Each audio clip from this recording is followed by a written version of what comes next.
Thank you so much. The Interfaith Coalition, we are just in existence for 3 months. 3 months, the coalition held a Dr. King celebration in February, and that was almost our formal introduction to the community.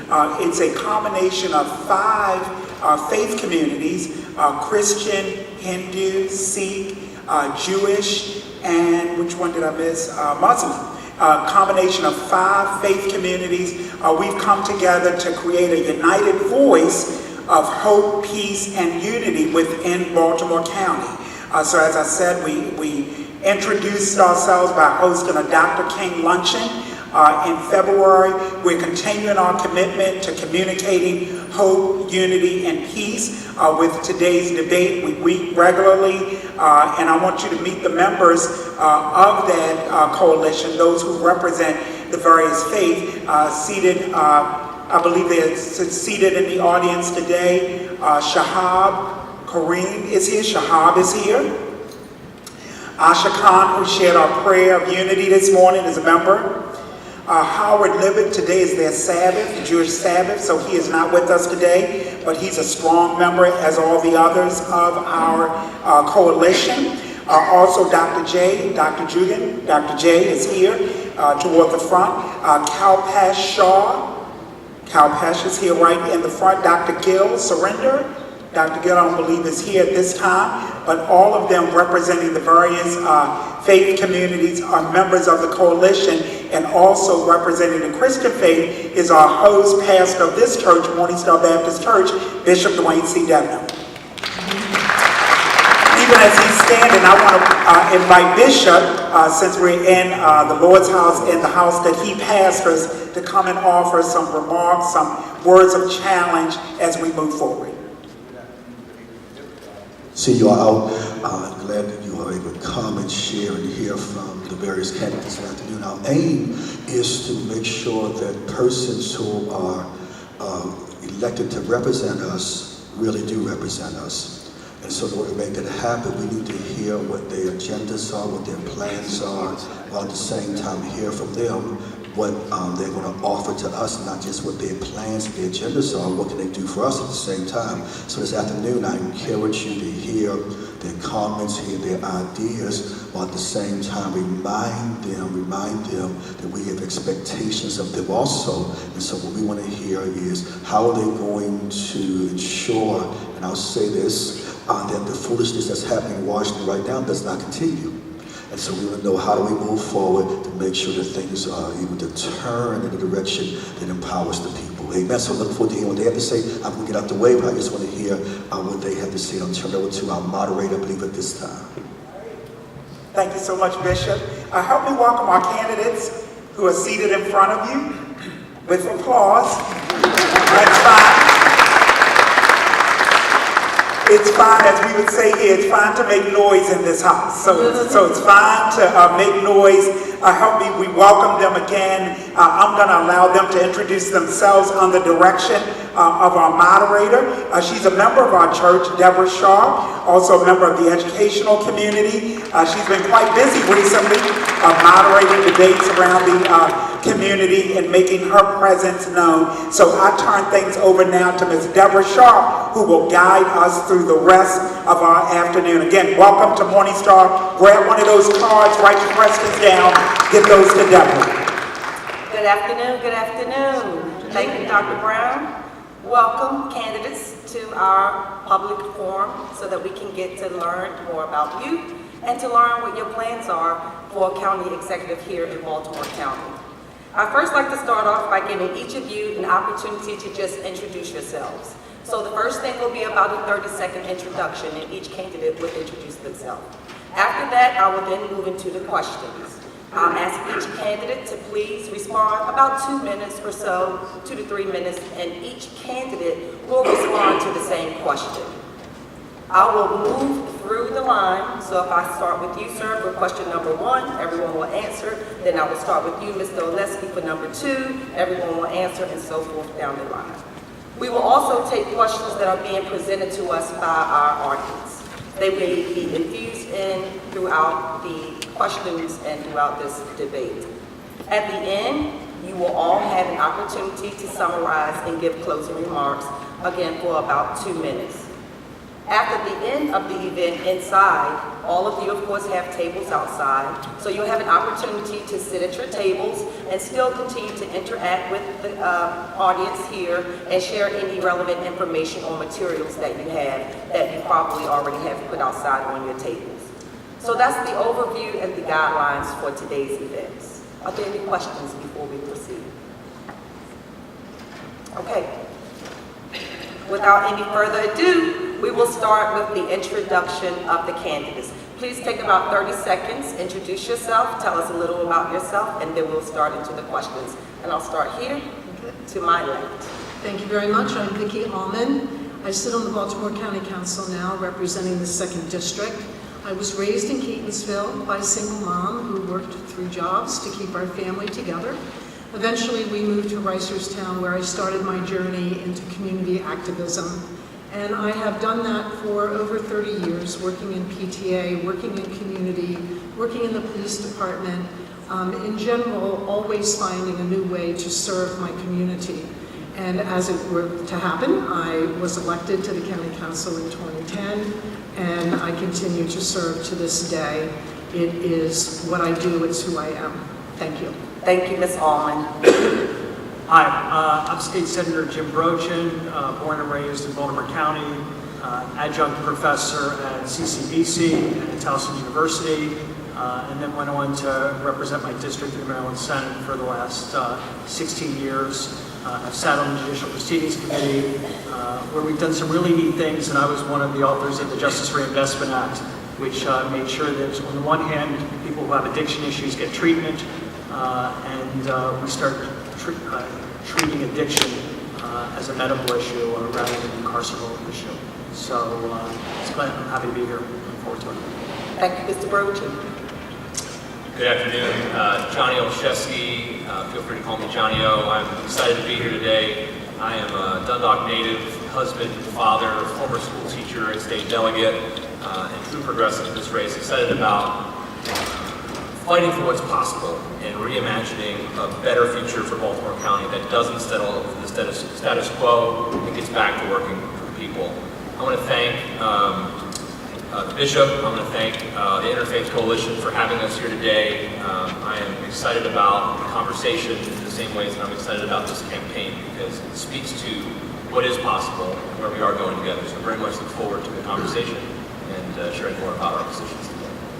Thank you, Ms. Olszewski. Good afternoon. My name is Al Redmer. I am a Republican candidate for Baltimore County Executive.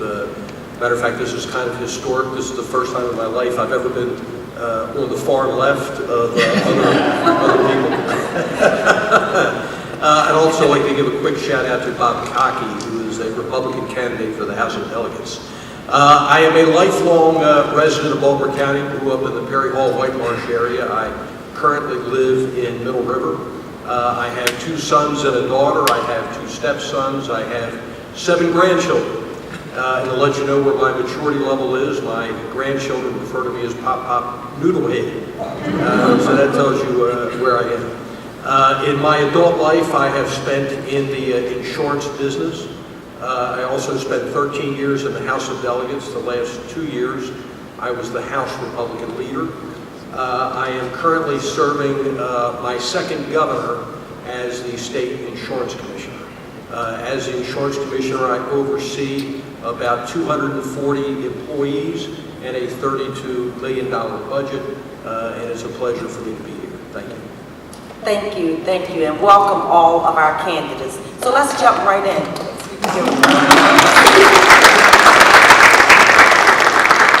Let's jump right in. Let's start with education. We know that there are a lot of pressing issues facing education today. Let's talk about the issue of safety and what it is that you would do as county executive to address it. I'll start. Thank you very much, and it is a pleasure to be here today. Thank you. When I was a community activist way before I was in elected office, I was instrumental in starting the school resource officer in all of our public schools. It's a program where there is an armed police officer in our high schools, in our middle schools. And it has been in operation now for over 20 years, and in Baltimore County, it's a model for the rest of the nation. It has been an exemplary program. We have 64 officers today, and as county executive, I would like to expand that program and to bring officers into the elementary school at a little bit different level than on middle and high school. We could reinstitute something like DARE, and we can have our officers come in and have lunch with the kids, just to get to know them, and for children to get to know officers as friends and not as their enemy. I think that's very important, and it has worked extremely well. It's all about training our officers, and the National Association of School Resource Officers is our training ground. And that is who trains all of our officers to be in the schools. They mentor, they teach, and they are also there for public safety is their primary job because they are all Baltimore County police officers. So I'm very proud to have been a part of that. I know that moving forward, as the executive, we would look at other ways to protect our schools as well, but to me, this is the best way to protect our schools, using people to communicate with people. Thank you, Vicki. Mr. Brochin. Thank you. 3 issues in regards to public safety in the schools. The first is, in the Senate this year, I supported the governor's legislation to upgrade the security of the schools to the tune of about over $50 million. And that's going to make sure that we have the locks and the infrastructure in the schools that we need. That's so imperative, because everywhere you go, when you knock on doors, school safety is the #1 priority, and this should be the sanctuary for the kids. The second thing is, I agree with Councilwoman Almond. I think that the next logical step, and the county executive started this, is to move the school resource officer to the elementary schools as well. There's no reason that they shouldn't be there. And more importantly, if you listen to people who have thought about doing devious things in schools, a lot of times if you listen to their testimony, they say, I pulled up to the school and there was a police officer there, or I saw a police car there. And as a result, it's a deterrent, and I think it works. And then finally, and most importantly, I put a piece of legislation in this year, and it's something I'm going to pursue as county executive, where we need body cameras, not just for the officers who are on the street and in schools, but we need body cameras also for police officers that are off duty, that may be responding to things. And it's important because our off-duty officers moonlight, but when they moonlight in a Baltimore County police uniform. And the body camera is the ultimate equalizer. It lets everybody know exactly what happened. It's an important part of safety, school safety, but overall safety as well. Thank you. Thank you. There is nothing more important that we can do for Baltimore County than to invest much more significantly in our schools, in our students, and our teachers. I have made education the foundation and the cornerstone of my campaign for county executive, and I'm proud to be the only person running who's actually spent time in a Baltimore County classroom as a teacher. I've spent time as a member of the Baltimore County School Board. As a father of a 2-year-old daughter, I think about the fact that not just for her, but for all of our children, the entire trajectory of their lives will be set by what the next county executive does. When the next county executive is sworn in, she'll be 3, and when, if any of us are fortunate enough to do 2 terms, she'll be a middle school teenager. So it's important, school safety and beyond. As it specifically relates to school safety, I'm proud to be the only candidate who's released a comprehensive education plan to deal with not just school safety, but all of our school needs. That includes being proactive rather than just reactive. It calls for investing in our people and investing in our infrastructure. My plan will hire more teachers, hire the support personnel that make our kids safer, pupil personnel workers, school psychologists, school counselors, lowering class sizes and allowing our support staff to actually know the needs of our students and better support them. I'll also invest up to $2 billion in additional infrastructure and school safety needs. That includes eliminating the needs for portable classrooms, where kids aren't safe when they're coming in and out of school all day, the school safety enhancements, and also working with our teachers to provide the training necessary that in the event of the unthinkable happening, they're prepared. If you want better schools in Baltimore County, I can think of no better way than for the first time ever putting a teacher in as Baltimore County Executive. Thank you. Again, my name is Al Redmer, and I spend a lot of time, not just in schools, talking to administrators and teachers, but outside of school as well. And the first thing is we have terrific teachers that are out there. That when it comes to school safety, they are dedicated, they're focused, and are also quite brave. So we start, I believe, from a good place. I agree with a lot that I've heard. I believe that as we invest, we need to invest in smart schools and use some of the state-of-the-art tools of technology that are available to help keep schools safe. I too want to expand the school resource officer program to all schools, including elementary schools, and short term we can certainly use retired police officers and maybe even sheriffs to assist us with that. I also believe, though, that we need to reevaluate what we're doing in schools regarding discipline. Discipline has run amok in Baltimore County. We need to create standards and expectations and accountability for students and how they behave. And I'm not saying we necessarily do a bad job, but we need to continue to enhance and increase the level of communication and education within the school walls with students so they can help know what to look for, etc. And then finally, I'll say that I will be an engaged county executive. As a legislator for 13 years, we were in every school multiple times a year. I'll be doing that as county executive. I will be in schools on a regular basis, interacting with administrators and teachers and students so that I will know in real time what the current lay of the land is in education in Baltimore County. Thank you. Thank you. Thank you for all of your responses regarding school safety.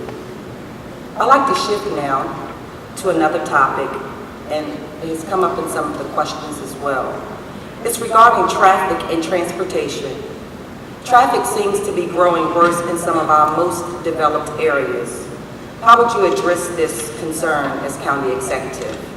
Mr. Brochin. Thank you Start with you. Thank you very much. So, I mean, first and foremost, the main reason I'm running for county executive is I'm incredibly frustrated with the overdevelopment of Baltimore County.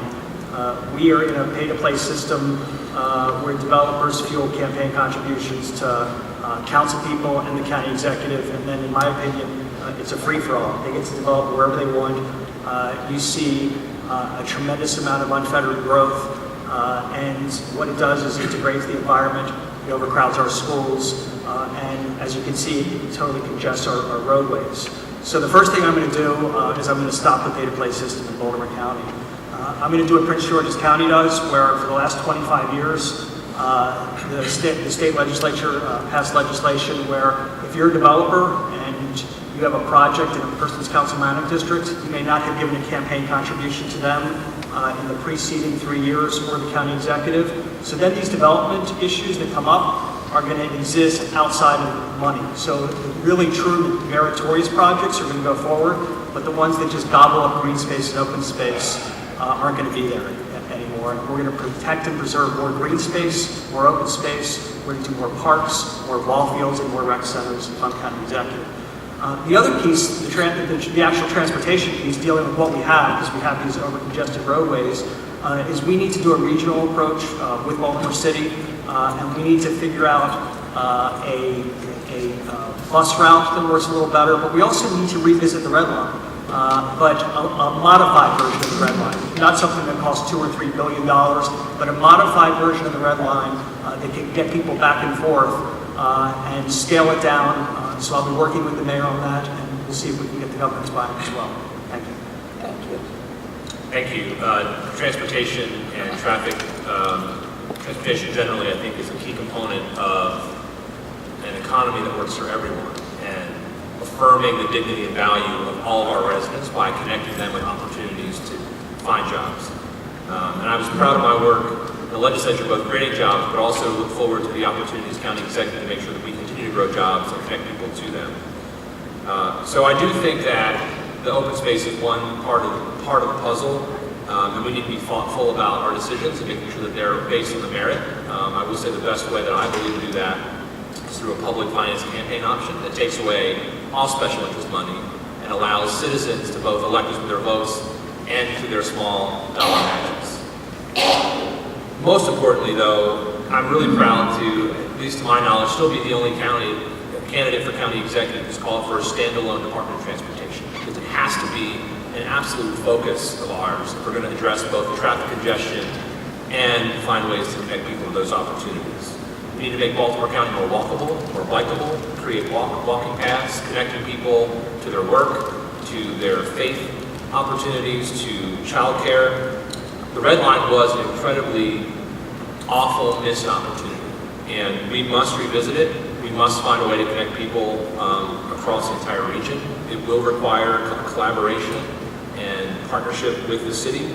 I was proud to have advocated for the Red Line. I will continue to do so as county executive.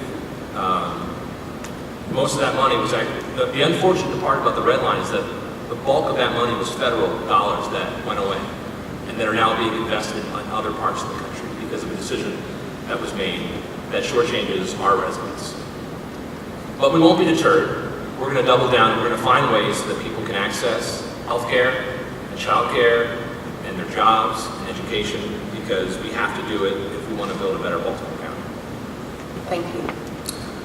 So, again, I agree with a lot that's been said, including the Department of Transportation. This is a huge issue because it affects people's lives, and it affects our economy and our ability to grow jobs. We sit just off of the interstate that is one of the most congested roadways in the country. We need to get it fixed. Now, thankfully, this is a high priority for Governor Haagen, and Governor Haagen is investing a lot of state resources to get it fixed. I shouldn't say get it fixed, to make improvements. But by the same time, there are plenty of county roads that need to be addressed as well. So I think we need to do a couple of things. Number one, I don't know that the county is doing a good enough job at accessing the data that is currently available and making improvement plans based on the data that's currently available.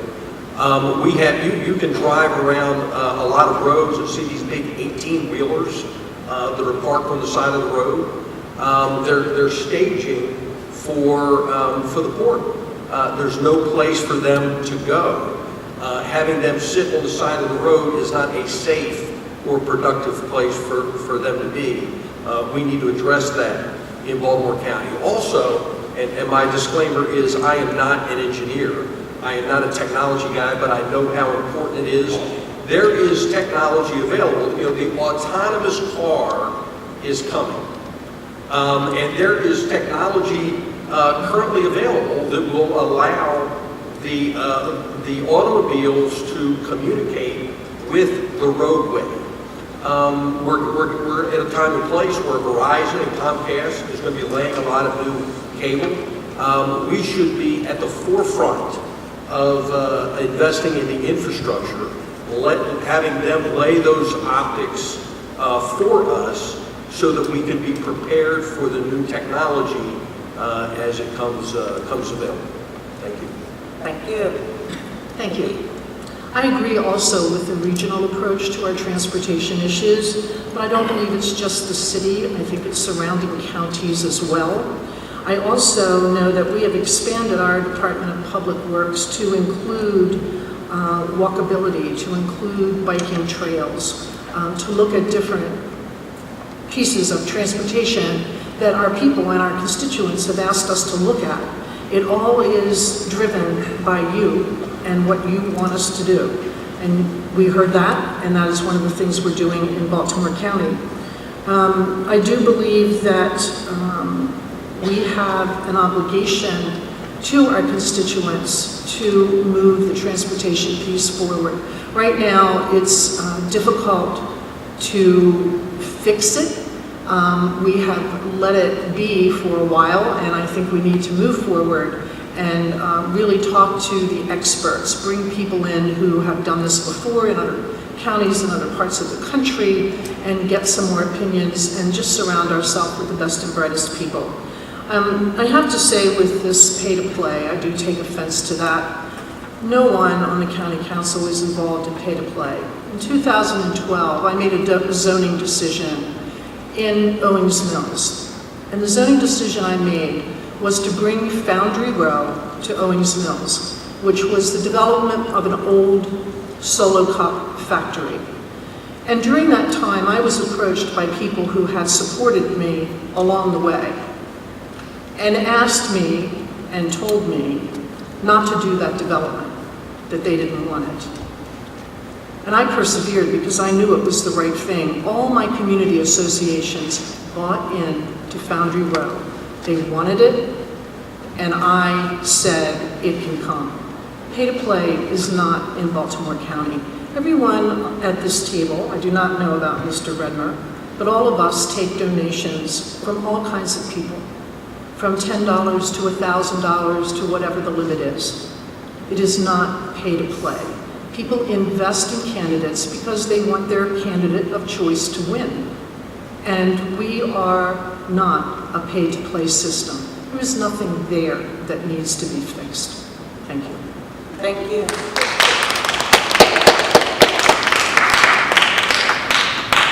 We're going to shift into jobs and job opportunities. Baltimore County has seen some terrific job creation opportunities in the past few years. Can you please talk to us about what will you do as county executive to maintain and accelerate this job momentum? And then there's some questions from the audience around jobs regarding what are your plans to increase job opportunities for African Americans with criminal backgrounds?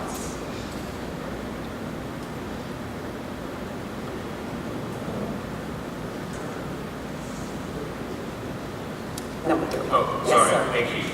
Well, as I mentioned in the last response, we must affirm the dignity and value of work, and anyone who wants a job in Baltimore County should have access to one. It's very personal for me when I think about jobs because I remember growing up in the shadow of the Sparrows Point Steel Mill. And I remember what that gritty sound meant to so many of my friends and family members. It meant that they had a good paying job with benefits and health care and could provide for that American dream for their family. I saw what happened is that slipped away. People lost those jobs and lost their homes and slipped into despair. It really is what motivated me to run for office, to help reverse those decades of decline that I saw firsthand.